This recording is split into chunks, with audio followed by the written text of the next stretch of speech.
Good morning. I'm Tom Lenard, President Emeritus and Senior Fellow at TPI. And welcome to our panel on antitrust. For the first time in about 45 years, Congress is considering major antitrust legislation, largely a response to the growing techlash against the large digital platforms. And proponents of legislation assert that the growth of these platforms is, to a very significant extent, due to lax antitrust enforcement, which has also contributed to a more general market power problem in the United States. The Biden administration's sweeping executive order on competition policy, as well as the appointments of populist reformers to leadership positions in antitrust and competition policy, reflect the administration's view that the U.S. has a major market power problem, a view that is obviously not confined to the Biden administration. The populist reformers are promoting a dramatic shift from what has been mainstream antitrust thinking for about 4 decades with its emphasis on economic analysis and consumer welfare to a regime that includes other objectives, including protecting competitors and workers and furthering a more equitable distribution of income and wealth. At the same time, there's a growing consensus among many center-left antitrust experts supporting a more aggressive antitrust enforcement regime that would make it easier to block mergers, particularly acquisitions of potential or nascent competitors, prosecute exclusionary behavior, including predatory pricing, and prosecute single-firm monopolization cases. In contrast to the populists, these experts generally support the consumer welfare standard as the guiding principle for antitrust policy, but many in this camp also believe that legislation is needed. Well, we have a really great panel to discuss these issues. I will briefly introduce them, going down the down the line. Here I go.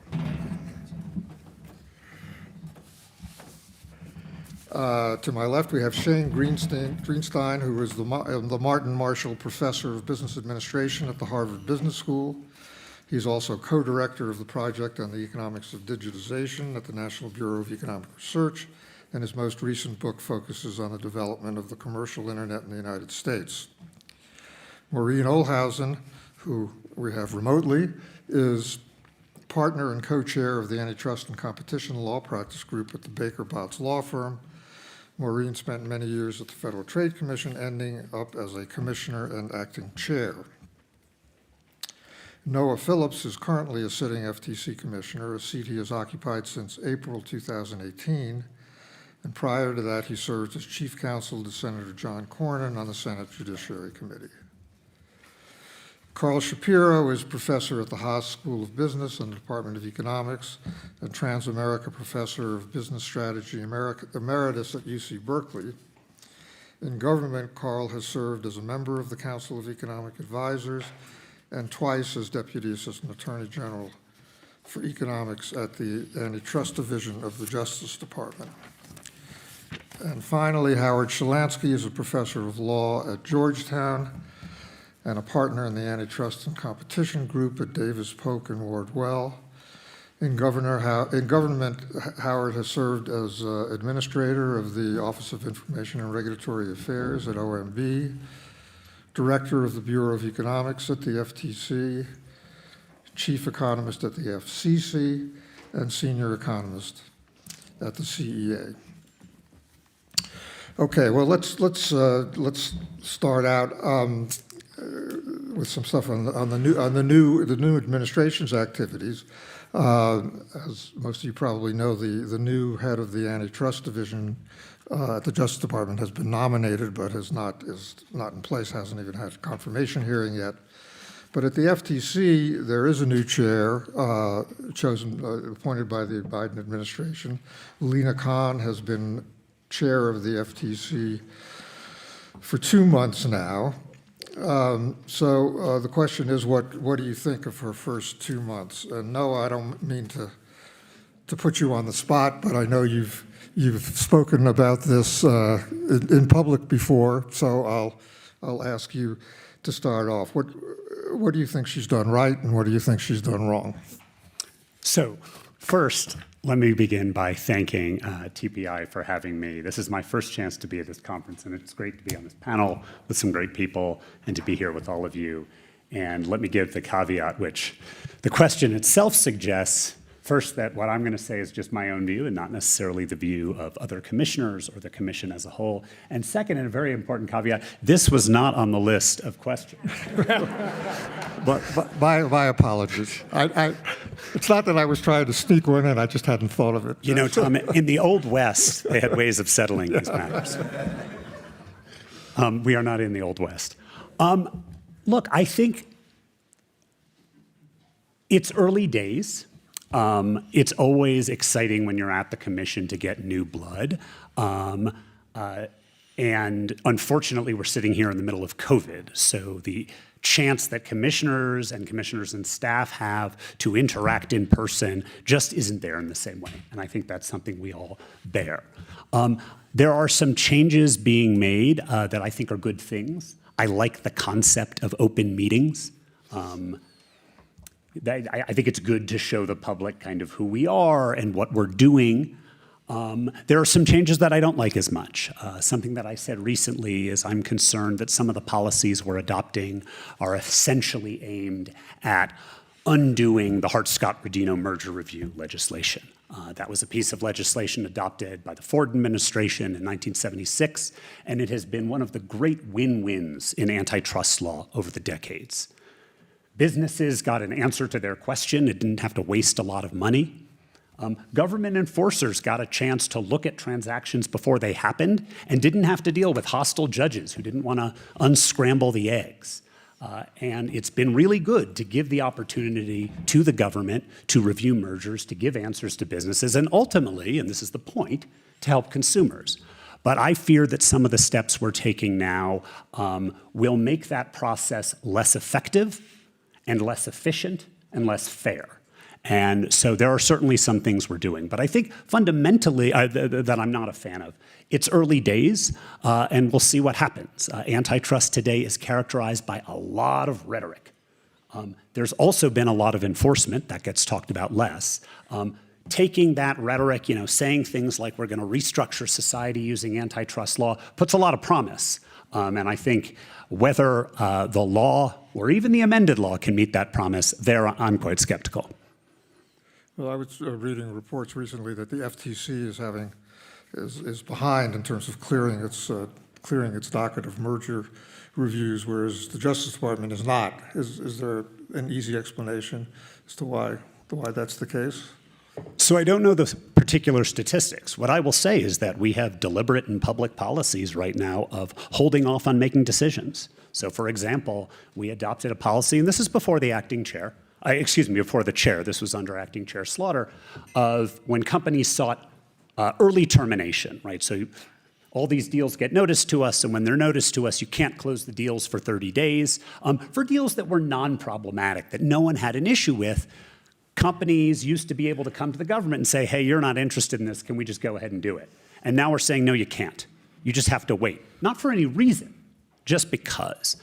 That to me adds some needless friction to markets. Another example, we announced a policy that in more cases, we're going to be demanding of companies to give us prior approval rights for future mergers in our consents.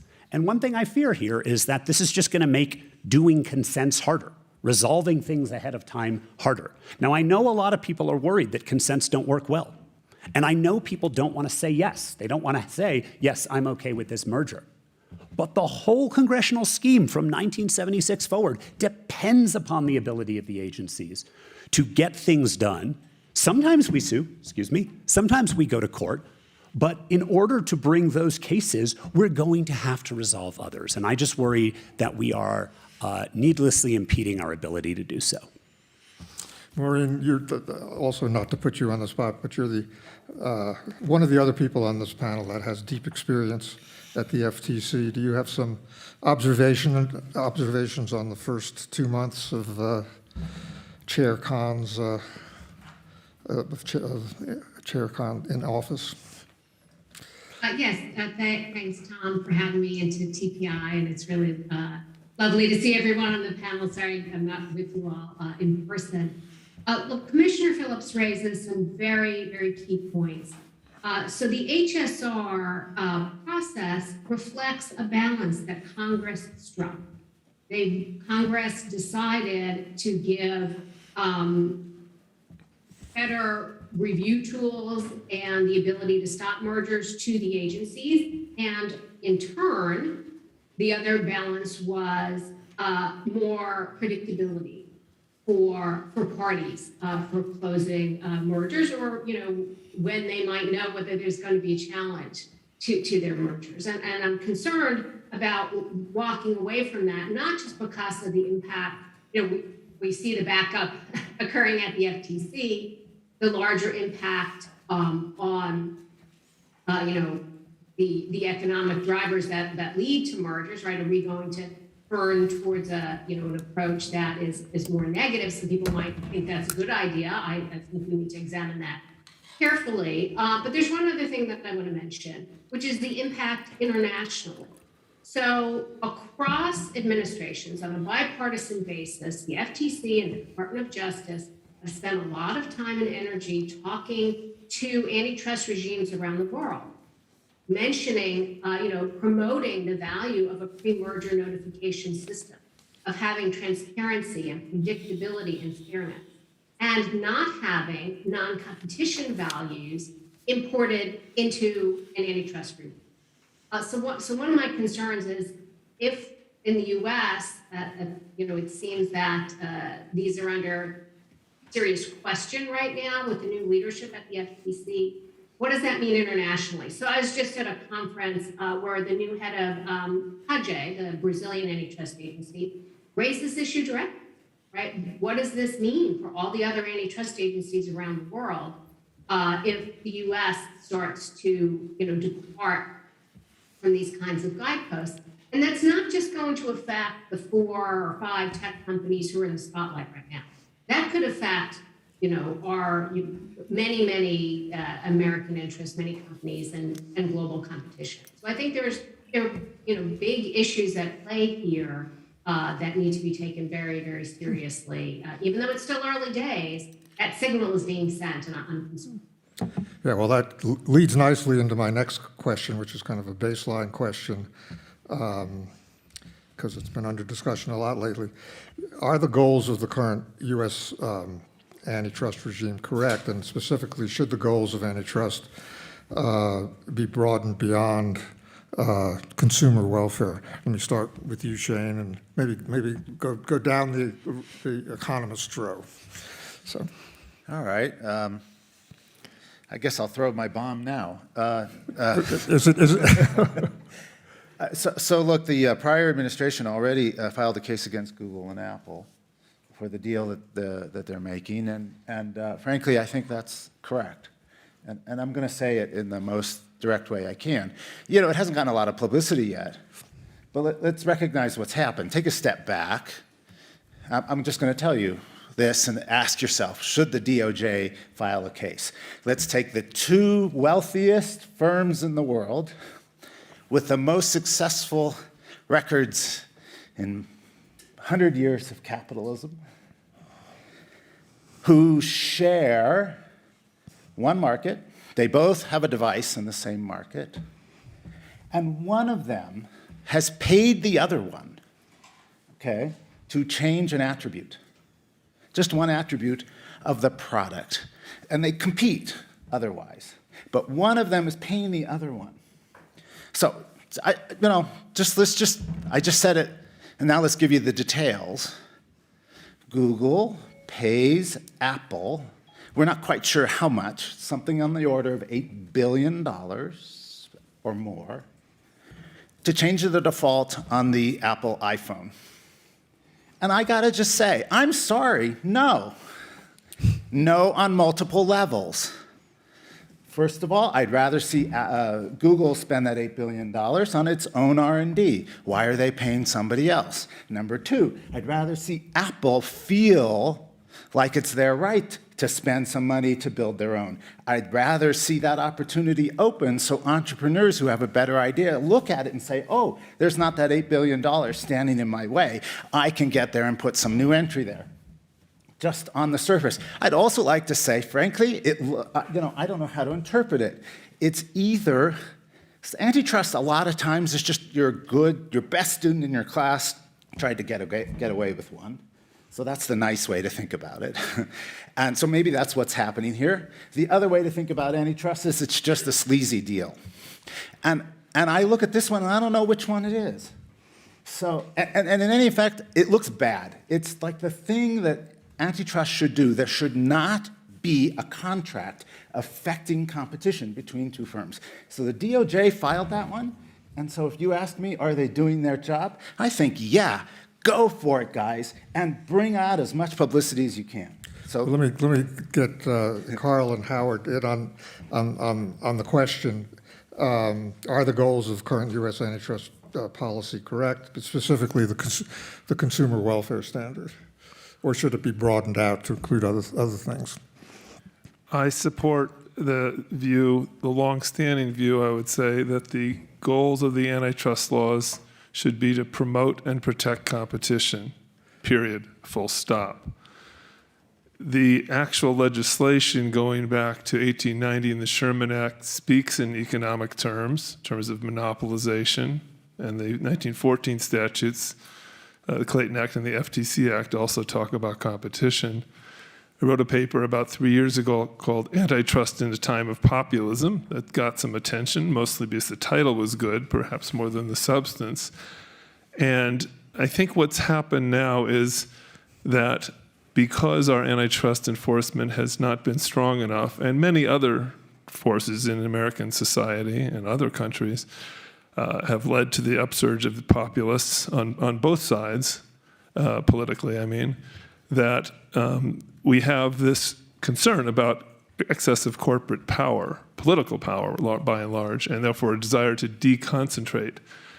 That's not the goal of antitrust, to deconcentrate. The goal of antitrust is to promote competition, and if one firm ends up with a large market share or simply a high market cap because they've been successful, it's long been the view, a consensus view, that that is not illegal. So I think that's still the correct way to go. I think, though, now we are at a point where a decision has to be made politically, whether it's Congress or the administration, we'll see, whether to depart from that principle and to instead take the view that concentration itself is an evil, even when obtained through, let's say, solely competition on the merits. I don't think that's a version of capitalism that I want and that many other Americans want, but we're going to see, because the politics now are lining up with this distrust of institutions, including large corporations. So this is where the populists can cause some real trouble if they try to resist what are underlying very powerful economic forces, globalization, technology, technological change, that are leading to substantial economies of scale and great efficiencies at some very large firms. And if that gets disrupted, that will be quite costly for the economy. The trick, in my view, is to find a middle course so we promote and protect competition more effectively than we have done in the recent past through antitrust, but not go off the deep end, if you will, and go around breaking up firms just because they're big or stopping mergers just because they lead to larger companies. Howard? Yeah, thanks, Tom, and it's a pleasure to be with everybody today. Maybe I'll just say a word about what I think is motivating the push towards a policy of deconcentration that Carl talked about. And I think that the argument has been that there is some empirical evidence that there has been over the past decades too much concentration across too many different economic sectors. Now, I think looking at the data, there certainly has been a rise in concentration across sectors, although at what level and whether that concentration leads to bad effects, I think is a much harder debate. I think that what the current critics of antitrust enforcement, as we've seen it in recent decades, argue is that the signal failure of antitrust over the last 50 years has been to break the link between concentration and competition when we think about economic effects of a merger. So the statement that many of us have uttered and that I think has guided antitrust enforcement recently, that antitrust protects competition, not competitors, I think has been viewed as too often allowing consolidation of competitors based on too narrow a definition of what competition means. So I think we can all agree that antitrust should increase competition. I think the question that a lot of the critics are asking is, okay, how do we define competition? And that brings us to the consumer welfare standard that Tom raised.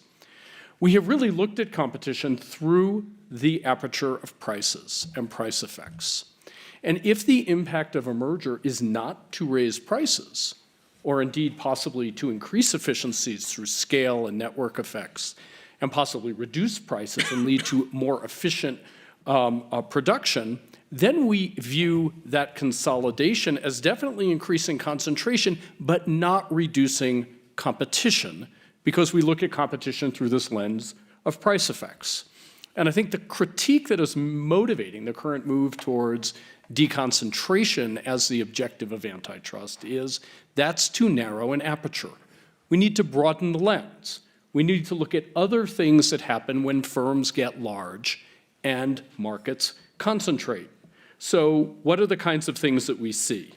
Well, we see looking at some things that are very close to price: quality, product variety, innovation. But then we start to broaden out.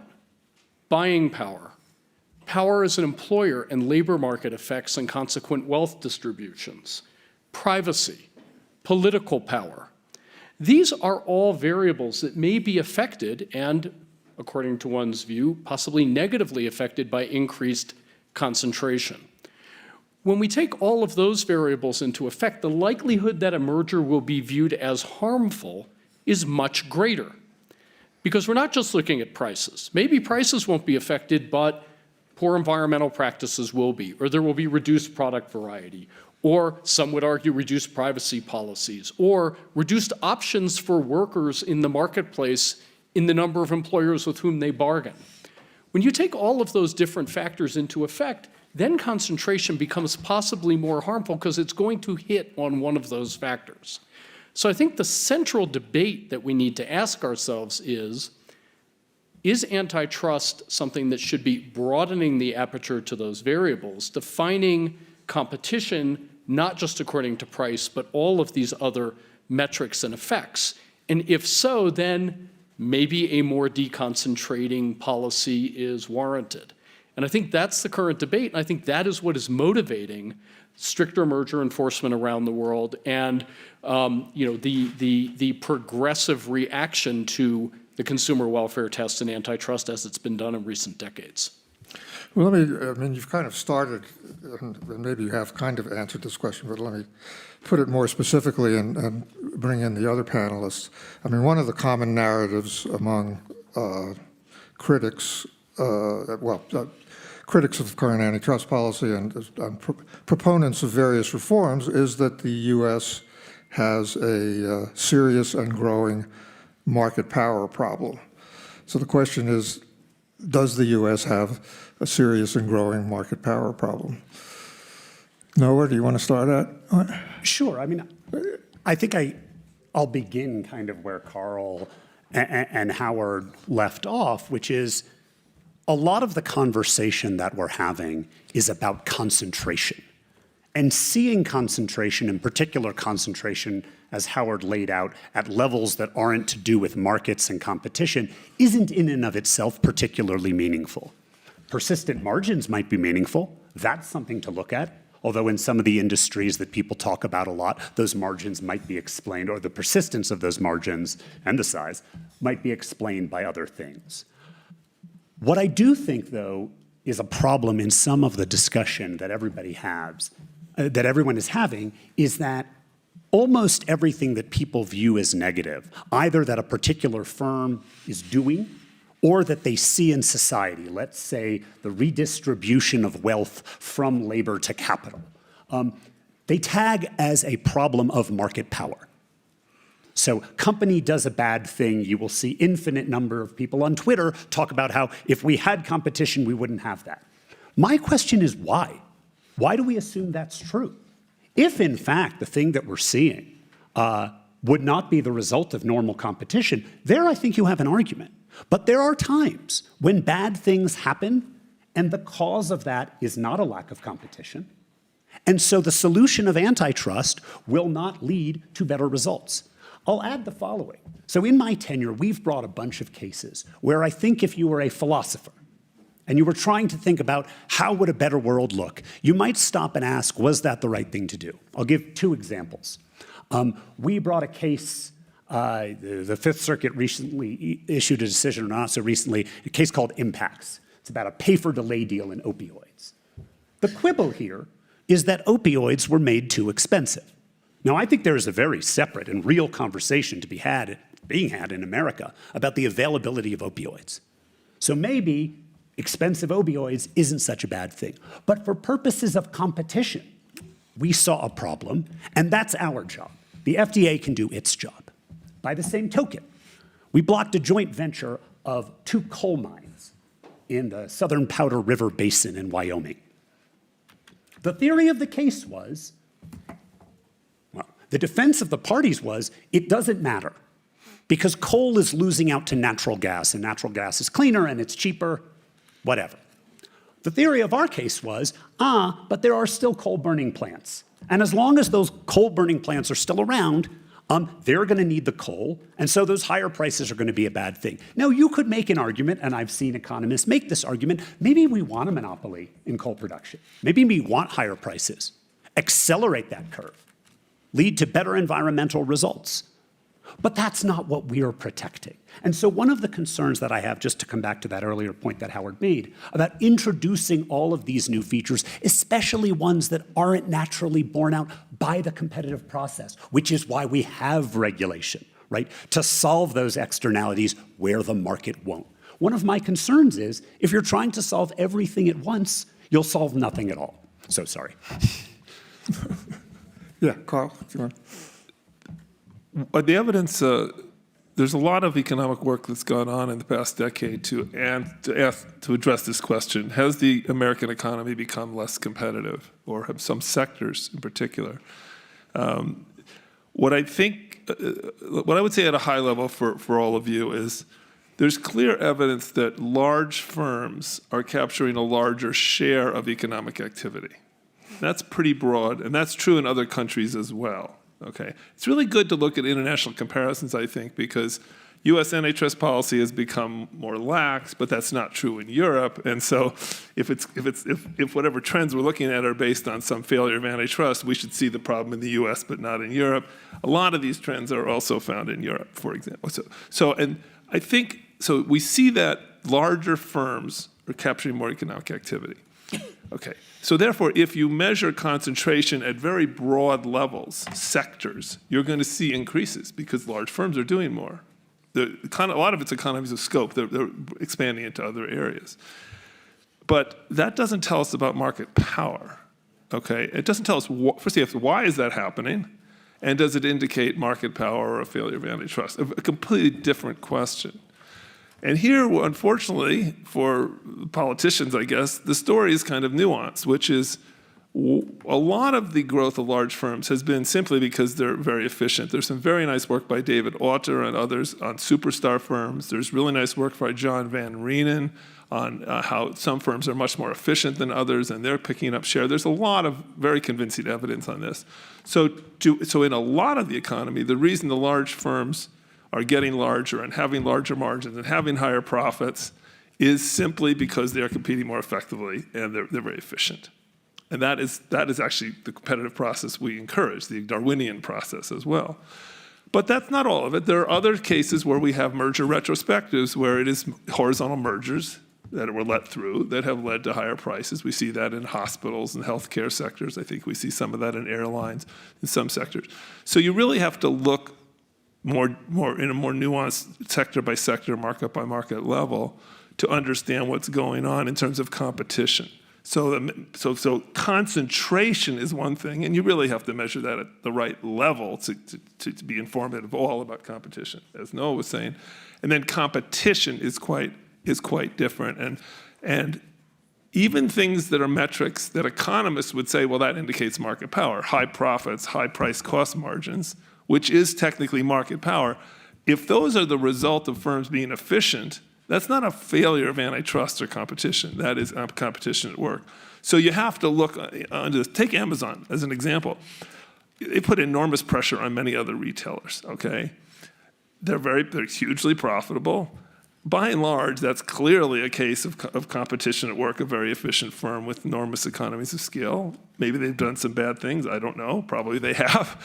But that, and the fact that if you look at some retail markets and say, oh, they become more concentrated, or look at online retail, say, become more concentrated, that's not gonna be a story of lack of competition. If anything, the critics say it's hyper competition, right? They're predatory or something. So you really have to look at the process that's led to changes in concentration. I think the main thing, and this is the problem with the populists, is they want to look at concentration and they want a deconcentration, but they're not looking at competition.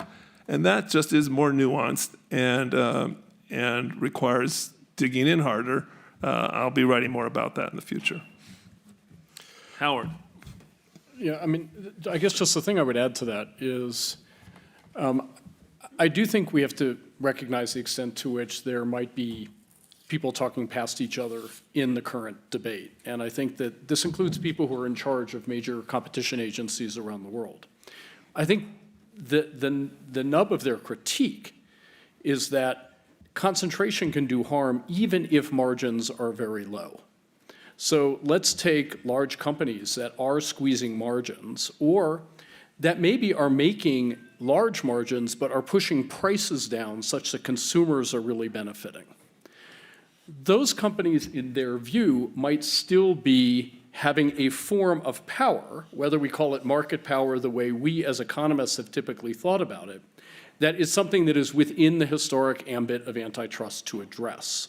So let's take an Amazon or a Walmart or a company that has squeezed down prices, expanded output, improved access for many kinds of consumers, but also hire tons and tons and tons of workers. I think that there might be, one of the arguments one hears is, but they have enormous power in the labor market as well, and that affects wealth distribution, not a typical metric of market power, but a form of corporate power that can be broken up through deconcentration. And I think one of the questions, when Tom, you ask, is there a market power problem? I think we as economists answer it one way, and others may, looking more broadly at other policy objectives, answer it another way. But then shouldn't they be measuring Amazon's share in hiring of warehouse workers in some metropolitan area? I want to make 2 points about that. Okay. That work has to be done rigorously. It can't be done casually. One can't casually assert that bigness leads to wage depression and bad policies. I think that has to be done rigorously, and I haven't seen that analysis. Some of the work I've seen actually that purports to prove that point does not. And then there's another point that I think gets to what Noah said. Often there is a trade-off. When you start to open the lens and increase the number of variables that you try to affect through competition enforcement, you inevitably wind up trading off amongst different things. Public health versus low prices in Noah's examples. Environmental cleanliness versus low prices in Noah's other example. And there one has, I think, a political process problem. Should 5 commissioners or 1 assistant attorney general be deciding that? Or is that for Congress to decide by pulling the levers and regulating through different policy avenues? And that I get nervous about antitrust getting broad because I don't think as we get beyond these kinds of rigorous definitions of market power that we have necessarily the right democratic institution to mediate those trade-offs. Maureen, you want?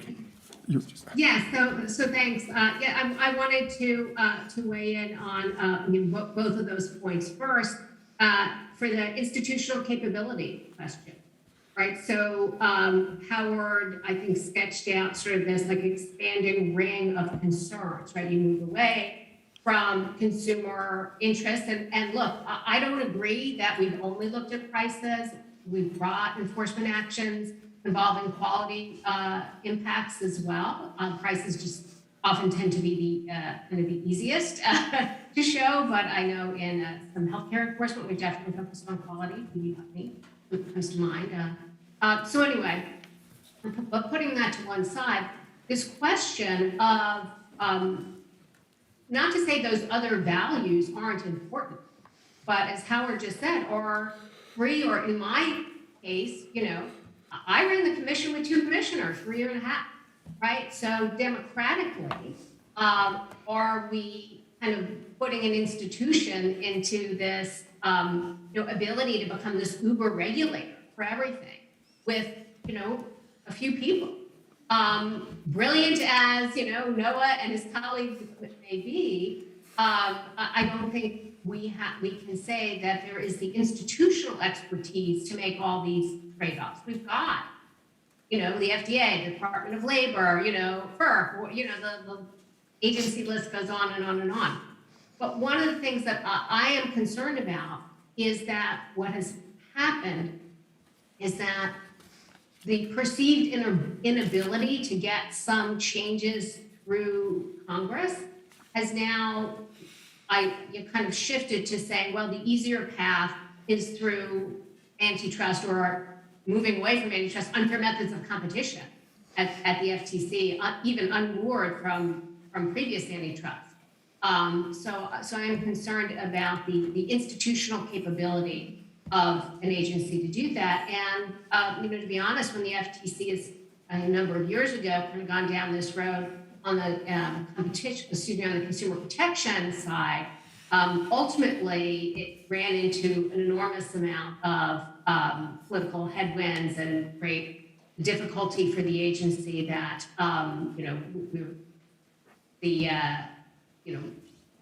Congress was not happy and put a lot of strictures in place, and so I think the ability of a small agency to kind of decide all these enormous issues, that just kind of brings into relief the problem with having this kind of expanded, like multi-factor, going to make the decision on environmentalism, labor, privacy, consumer, other issues, all through one agency making a decision in antitrust, I think shows the mismatch institutionally.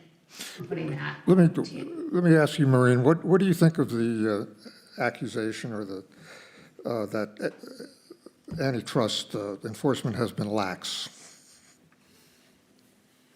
Well, I would say a couple things about that. One is by what standard are we saying enforcement based on, is there competition on the merits? Has it been lax?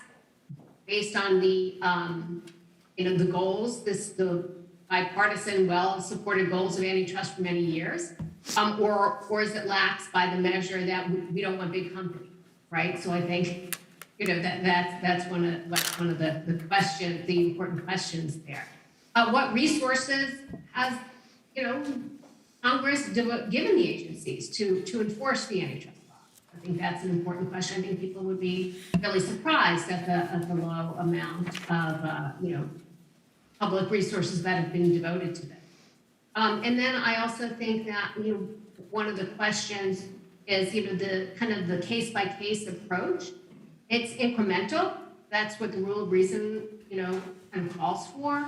But I think we have made important steps forward in antitrust enforcement, but done sort of carefully, not trying to change everything at once. So, for example, I was very supportive of the McWane case, which was an exclusive dealing case. I thought it was an important case law. We got supported in the 11th Circuit.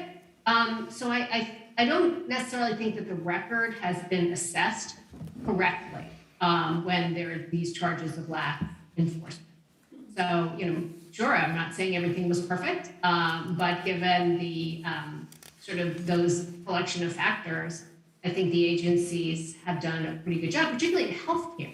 And I think it's kind of surprising that, healthcare is an enormous part of our economy. And at least from my time at the FTC, and I know preceding me and succeeding me, healthcare, the agency has done, enormous good in moving the standard for hospital merger, right? That retrospective Carl mentioned, that laid the basis for very successful enforcement in hospital mergers. Pay for delay, right? The FTC brought that all the way up to the Supreme Court. So I think some of what's being examined for deciding whether it's too lax or not is just way too narrow in scope. Well, Carl, you mentioned, you alluded to, I think what you thought was lax enforcement on the merger side. So the Biden administration has called for a review of the merger guidelines. I guess the last time they were revised was in 2010. And let me get see if everybody can weigh in on this. Do the merger guidelines need to be revised now, and if so, how? You want to start, Shane? Or? Well, the thing that I normally think about when I hear this question is the central issue in tech is the difference between looking at a merger before it's consummated and afterwards, and that's already come up. And let me at least highlight that difficulty.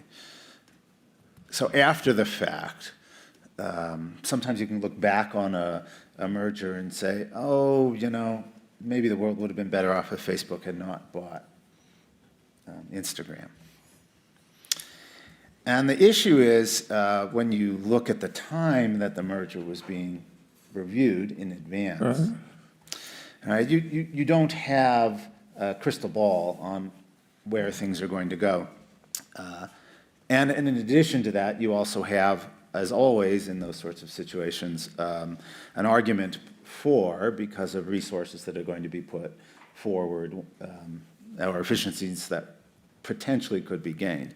And the central issue from being in industry for years is that most CEOs spend their time not really worrying about the antitrust issues. They worry much more about just how they're going to meet their commercial needs and get the technology into the user markets that they want to get to. And so they don't really think about their antitrust lawyers as a central part of that conversation in advance. Maybe increasingly so. But maybe now, yeah. And the central challenge to bringing them into that conversation will be, I think, this problem of ex ante versus ex post. Right. And how to put out in a set of guidelines what you should be concerned about in advance, so that you don't have everybody wasting an enormous amount of time every single time there's a merger. You only want to target a small number that are concerns. No, well, I'll get to you, Carl. No, I mean, you're obviously part of an agency that's going to be reviewing the merger guidelines. Sure.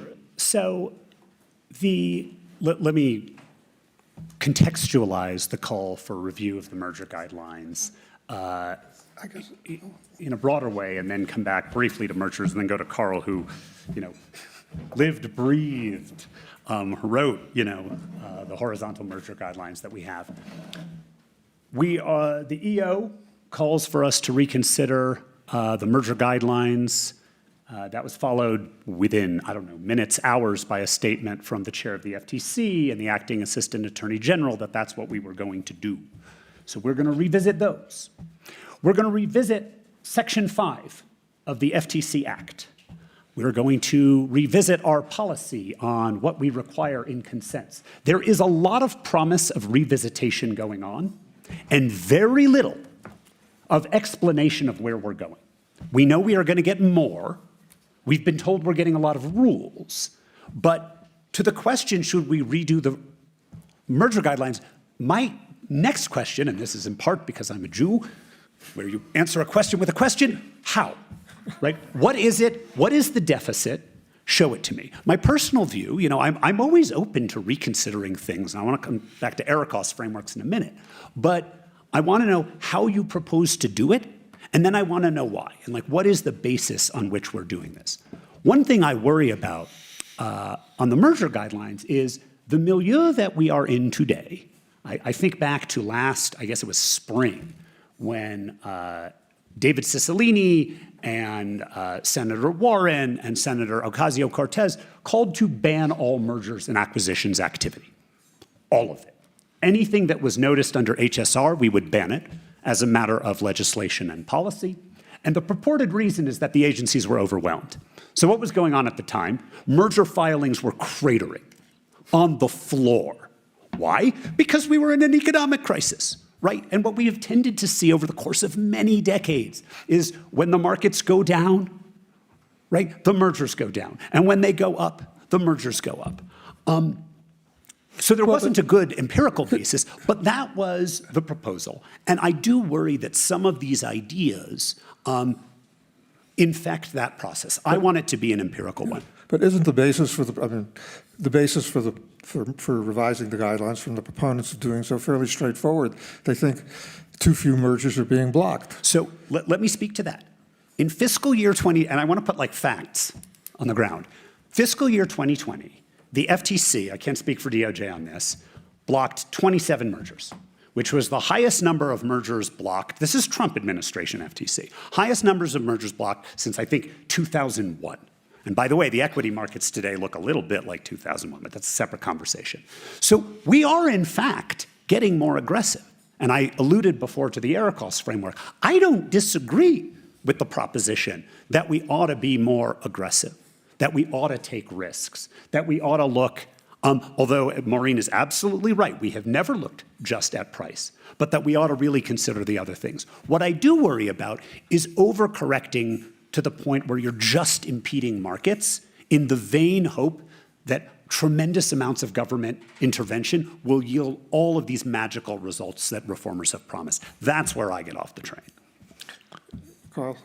Let me give a little historical context. I mean, the merger guidelines, they started in 1968. They've been revised a number of times since then.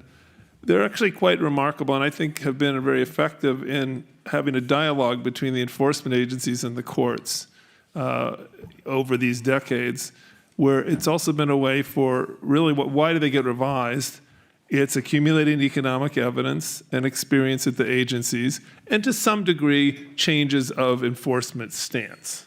But it's mostly evidence and experience, and the courts have really accepted them. Even the DC Circuit has said, is instructed the judges, the district court judges, this is kind of like the law. I mean, it's not the law, but it's remarkable. They've got these agencies telling the courts, here's how we interpret our statute, and here's what you should do. And the courts have really embraced them generally. And when we revised them, and Howard and I were both part of this, we were very attentive to doing it in a way that was very consistent with the case law, but bringing in new economic thinking and evidence. So look, 12 years is a good time. There seems to me perfectly good time to revise them again based on the very things I just talked about, accumulating economic evidence and experience at the agencies. I've suggested, for example, here are some areas where they could make improvements. Two-sided markets or platforms, they're not as specifically addressed. The Supreme Court made a really hash of this in the American Express case that led to a ridiculous merger loss by the DOJ in the Sabre Fair Logic case. That should be addressed by the guy. It could be addressed, the sort of platforms, including markets where there's free and then are advertising supported. Those are tricky cases. They matter a lot. Those could be addressed. Nascent competition or potential competition cases, we didn't address those that very much in 2010. That could be addressed. Labor markets. How do you decide who's a potential competitor? Well, who's a nascent competitor? Well, I would. The nascent is just like. So I think what you look for is Nascent is one step above potential. I guess. Let's say the category to me of potential competitor is a firm that is reasonably likely to become a competitor in the foreseeable future. Actually, haven't the enforcement policies always taken into account potential competition? Yes, but the guidelines don't talk very much about how to do it, okay, and how you would make this assessment and what time frame you would use and what you would look to determine and if there are many potential competitors versus a few or some are better placed. These things could all be addressed. Again, it's not completely new, Tom. It's just It's not really addressed that thoroughly. So these are useful things the guidelines could say. The other one example would be labor markets, because there's a lot of talk about employer monopsony power, basically buyer power by employers. We added a section in 2010 about mergers among competing buyers. We didn't explicitly talk about labor markets because the guidelines style is not to talk about specific markets, but I think there could be addition there on labor markets because it's such a big, it's a whole category of markets in a way. So you could do some things there. The other thing that gets a lot of attention are the HHI threshold levels. And here's where people are, I think, very confused, actually, or misinformed. We did increase the HHI threshold levels in order to reflect enforcement practice, basically. But more importantly, we did a lot to support the agencies going to court to define narrower markets, particularly markets for targeted customers or so-called price discrimination markets. So you can't talk about concentration separate from how you define the relevant market. And the 2010 guidelines very much strengthen the hand of the agencies in bringing cases based on the structural presumption because of all the work on market definition. And Howard and I have actually written a paper recently looking at litigated cases to show that they're all well above, almost essentially, what was it, like 3,000, 4,000, 5,000 Herfindahl's, not 2,000. So it's a sideshow that critics like to bring up, but that it was not a weakening in 2010. But I wouldn't be surprised if they roll that back because that looks politically popular now. But it's really not where the action is. The action's on at higher HHA levels and relevant market. So this is, I think, where things could go. My concern is, will this be done well? Because it's very hard to do well for a lot of reasons. It's always been led by economists at the agencies, by the way. And I don't know if that'll happen this round. I think there's a good reason for that we can talk about. So I'm concerned if you do it poorly, if the agencies do it poorly, the courts will not accept it. It will be confusing to the business community. It will move, and it could move enforcement in the wrong direction or in a weird direction. If we try to move away from notions of protecting competition and towards some sort of pure, more structural approach. Some of the populists have suggested they want to go back to the 1968 guidelines, which would be a big mistake in my view. So there's a lot of risks here, not the least of which is how the FTC and DOJ will agree. The agencies have been at war for years, actually. The terrible relations during the Trump administration. I don't know what they're going to look like assuming Jonathan Canada gets confirmed, once we have Senate-confirmed leadership at both agencies. But you don't want to have a departure between the two. One of the tricky parts of doing the guidelines is to get the two agencies, you have to agree on it's a complicated document.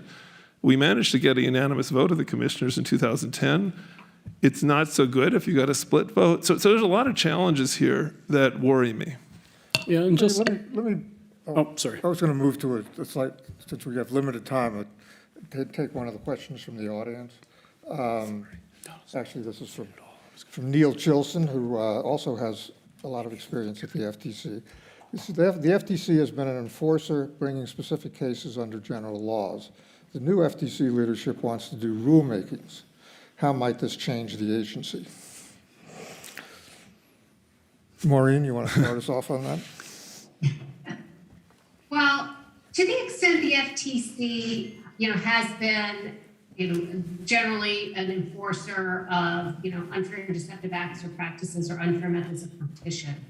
In the consumer protection arena, the FTC has gotten some specific authority from Congress to do rulemaking. And so if the FTC was going to do rulemaking under some of that specific authority where it's the prime enforcer and it's more expert in that, what is an absolutely, well accepted deceptive practice or something. And the FTC has done some pretty good guidance on what are deceptive practices. I think that's one thing. when it starts to venture into unfair methods of competition, where we're already talking, we just talked about the relationship with the FTC and DOJ. You know, what does that mean for that relationship?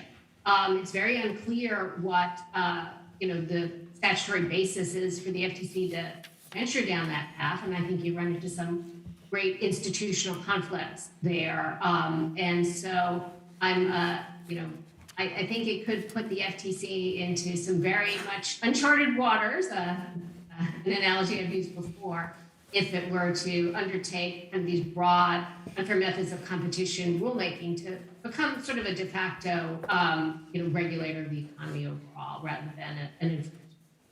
Noah, do you want to? Sure. So let me start with this. The president's executive order contemplates, I think, something like 7 competition rulemakings from the Federal Trade Commission. I was just jotting as Maureen was answering the question off the top of my head, and I don't have the EO in front of me, pharma, labor, devices, tech, on and on and on. So my view is that we have scant evidence that in 1915, sub silentio, the Congress decided to make the Federal Trade Commission a sort of sectoral regulator without a sector. Right? That turns out we have this broad regulatory authority over the whole economy. That doesn't seem to me to jump out of the text of the statute. I don't think the one case upon which this theory rests is well done. I think this also raises, quite frankly, constitutional problems. I think this is the notion that the Congress delegated virtually unlimited regulatory power to the Federal Trade Commission and kind of forgot to talk about it seems not well supported. So I have a legal problem. I have a kind of institutional constitutional problem. But I think Maureen hits the nail on the head when she talks about institutional competence. We are a great agency. I think we do great work. We have terrific people. I don't know what we do with all of this. This is a lot. And that, to put into effect this kind of regulatory program without that sort of congressional nod here, go make this kind of rule, and the resources that should come with it, I think would go down the wrong path. The other thing is this. We can quibble to the end of the day about consumer welfare versus Brandeisian deconcentration. But I don't think there's any debate that the antitrust laws are there to protect competition. And the little game going on here, I think, is that now when we say competition, not me, but others, what we mean is actually a lot more government direction of markets. And I think the lived experience of this country is that often government-directed markets, and not to mention the lived experience of the world, often government-directed markets are the opposite of competition. There are rules that can help foster competition. We should look for those. We should have authority to make them. But going too far down the regulatory path, I think, will yield the opposite of what the antitrust laws were intended to accomplish. Okay, we're nearing the end of our time, and I haven't gone through about half of my notes, but I'm going to skip to the end. A wrap-up question on legislation. There are 5 or 6 or maybe more bills that are pending in Congress. So my question, it's a threefold question. Do we need new antitrust legislation? Do you like any of the bills that have been proposed? And will we get legislation? And let's start with Howard this time. Easy question, thanks, Tom. I do think that there is scope for legislation to do some good. I do think that there are some doctrinal lags that could be fixed with some legislative improvements. I do think a number of the bills are very far-reaching without what I see as sufficient evidence or reflection on the potential consequences. So while I think there are some bills that have some promising dimensions, I think there are others that are probably unwarranted and unwise. I do think that in this environment, and I think, by the way, a lot of the people debating the bills probably understand that. I think the goal is to get a lot of fuel and momentum behind a number of bills, and I do think we will see legislation, although probably of a more modest and more limited kind than some of the bills that have gone to markup. Carl, let's go down and. I have supported legislative changes. I did 10 years ago. I wouldn't have said that, but I think the way the courts have moved and the economy moved, we've got just a big gap between the way the economy's evolved, the shrinking of antitrust, and the courts being so rather hostile, particularly the Supreme Court, to antitrust. We need legislation, and I've supported some of the things Senator Klobuchar has put forward, but it's also quite dangerous that a lot of the things the House Judiciary Committee now is supporting seem to me unwise. So it's a risky game. No, Sure. To me, the question with legislation is always, what's the problem you want to solve, right? How do you propose to solve it? And what are the effects going to be, positive and negative? Intended consequences, unintended ones. Depending on what metric you use, these bills might be terrific. I mean, there is a lot of political rhetoric in the House on both sides of the aisle about the need to rein in big tech. And I think it's fair to say of the House bills in particular, that's what they do. You can't merge, you can't sell on your own platform, we break you up. That will probably have the effect of reining in big tech. In my mind, what I think we want to focus on are proposals that will help advance, the welfare of consumers, to help make the world a better place. Maybe sometimes reining in big tech will do that, maybe sometimes it won't, but I think that ought to be the lodestar. What I don't think we ought to be doing is just punishing success or settling scores, that kind of thing. And that's the debate that I want to see Congress have. Shane? Well, I'm not going to get into the insider baseball in Washington, D.C. I don't really know it well enough to be able to comment on it. I would say, from talking to firms and from, having been on a little more of an outsider, this notion that a platform's distortion in an antitrust case must trade off all its markets and all the benefits, which is this notion that comes out of the Amex case. If legislation can get us to think about distortions in one market, because sometimes those can be quite large, that I think would be an improvement. So. Maureen, last word. Right. So I not surprisingly, very much agree with what Commissioner Phillips said. But I would add one thing, which is that I do think the antitrust agencies need more resources. They need more resources to do the kind of careful analysis and case-by-case enforcement that has moved antitrust law forward over the years. Personally, I was very involved in the state action work that led to 2 Supreme Court victories. The pay for delay work. I mean, the issues go on and on. So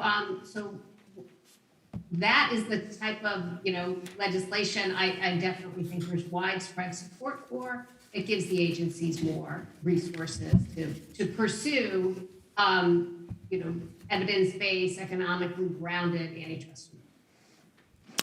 Well, I want to thank the panel for a terrific discussion. I wish we had another half hour, but thank you very much.